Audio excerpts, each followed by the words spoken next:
Hello, everyone. As you can see, I'm in my office and not on the IAT. I will explain. I'm not hurt, everything's fine, but it was a decision that I made following the past week.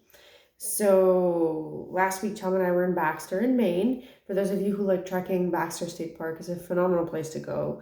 Um, Kind of easygoing. You don't have to do tons of mileage every day. The sites are fantastic. The rangers are great. They really love the park and they maintain it beautifully. If you want a hard hike, you can go up to Katahdin. One of the best views that I've ever had in my life in a park. Absolutely phenomenal. We were having pretty fantastic weather considering the weather report said that it was going to rain the entire week. It was a bit chillier, not as bad as the last time we had gone. And yeah, we were having a pretty decent time. I was having pack issues. Like, I ended up getting these welts on my back and on my arms because I had just changed my bag from one that I had been using since like 6 or 7 years. It was an adjustment issue, so after adjustment, we did some training. We walked really big distances to make sure that my legs were capable of doing the distances that I was going to need to do. And apparently, I found out what my body's for: long distance treks. I am able to carry heavy loads for long periods of time over different types of terrain. I think as long as my cardio isn't too pushed, I can tolerate pretty good distances. And so we did like 50 kilometers over 2 days. My recuperation was good. So I was hopeful, but I was still feeling a little bit weird about going. I had this weird feeling for the past few weeks, but I was still going to go. And then the last day, we were heading out of Baxter on Saturday, and all the rain we didn't have came down in one day. It was so wet, and our rain jackets were completely useless. We might as well have been naked. We had little puddles in our shoes, and at one point we just said, like, fuck it, and did our stream crossings without taking off our shoes and bothering, because we were already completely soaked through. So it was kind of miserable, and we end up at the hotel.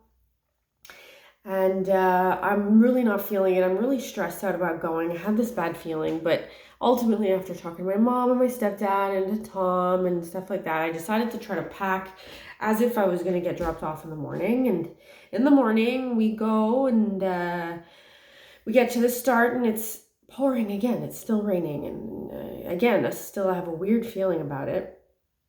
But I decided to go anyways because I didn't have reception, but I did have a spot, a satellite. It's not a phone, it's more like a beacon, and you can send out messages by pressing on buttons, predetermined messages to predetermined phone numbers.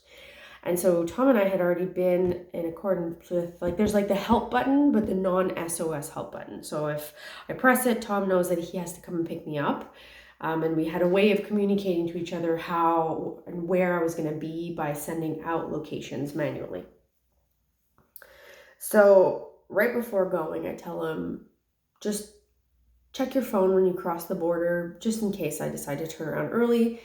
And he wanted to make sure that I knew it's okay if you turn around early. I just want you to try it. So I'm 7.5 kilometers in. After an hour and a half, I have this fantastic pace, no pain in my back. But maybe 3 or 4 kilometers in, the road starts going back down, and I hit an area where it's about a half a kilometer, and the water's up to my knees.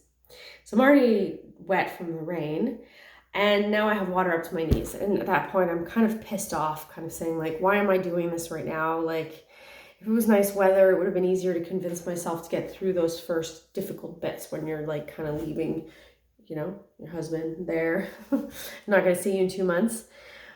And because it's raining, I have my hood on and it's making a lot of noise on my ears, and I'm pretty deep in the woods in Maine. And I don't know, half a kilometer in, see the biggest pile of bear shit. I was like, okay, I'm already nervous, but bears, if they hear you, it's fine. The only thing that's dangerous really is if you take them by surprise, or if you run into a baby and the mom. So I'm heading for one of the lean-tos so I can have my lunch, 7.5K in. Great lean-to, this giant thing. So I'm taking off my boots and I do my first video, and I'll post it afterwards so you can see the process that goes through my head. There's 2 videos. And I'm already like iffy because I'm wet and I'm just kind of like not feeling it. I finish my video and I start eating my lunch. And I look in the direction that I'm supposed to go, and out pops a cub, a baby bear, and he's not even the height of my knees. He's tiny. And I'm like, fuck. And so I start making noise. And the bear cub looks at me and he's curious. He's not scared. And he kind of just perks up, and I'm like, no. And I take my stick and I start hitting the top of the lean-to because it's tin. Makes a lot of noise. The bear decides to run in the direction that I'm supposed to go. So I'm sitting there eating my lunch, already stressed out, can't hear well because of the rain. And I just saw the one thing that I said, and I have always said is dangerous when it comes to bears, and that's a mom and a baby. I didn't see the mom. I don't know where she is. I just know the baby is where I need to go. So I give it some time. I don't see the baby again. And I start walking. I strap my bell to my pole. I have my bear spray not far away. But then I'm walking around and my heart rate is to the max. I'm stressed out. And the woods in Maine, the underbrush, like under the trees, is really thick with a bunch of different plants. It's very dark. And it's not a trail that's maintained regularly like in the Baxter State Park. So it's very, very dark. It's overcast because of the rain. And I arrive at an area where I have to go left to continue on the I-80. It's maybe 1.5 meters wide, and it's like a tunnel because the trees and all the plants ended up kind of like bowing over, and I could practically touch the top of it with my hands. So I just felt like I was walking into an area in the small, badly lit section of the woods where I can't hear well, and the bears can't hear well because it's raining on leaves everywhere. And I just have a moment of like, why am I doing this to myself? Why am I doing this? Am I actually having fun? And I realized initially when I planned to do the I-80, the plan was to do it with Tom. He was supposed to do it with me, but he got his dream job and he couldn't come. So I decided to do it by myself. But I realized that at that point, it shifted from wanting to do a hike with my husband to feeling like I needed to prove it to myself that I could do it by myself. And that's been kind of like an ongoing thing in my life of always feeling like I need to prove myself.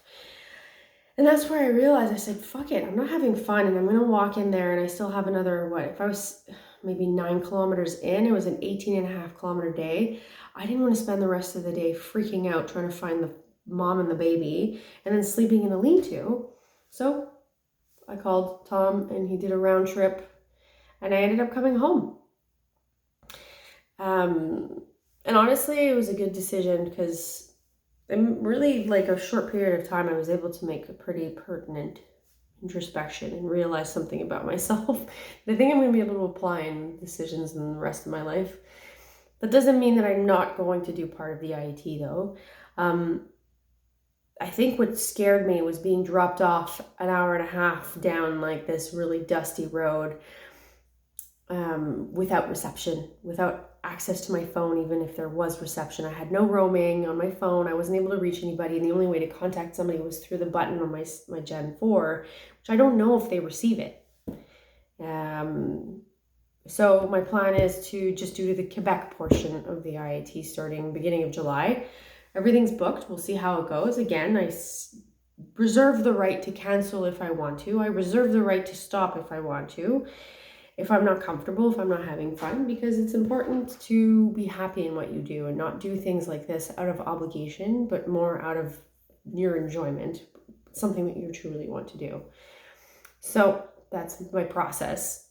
I'm doing good in my head. I'm happy to be home for now. I'm going to post this video, and then I'll post the 2 videos that I made at the lean-to.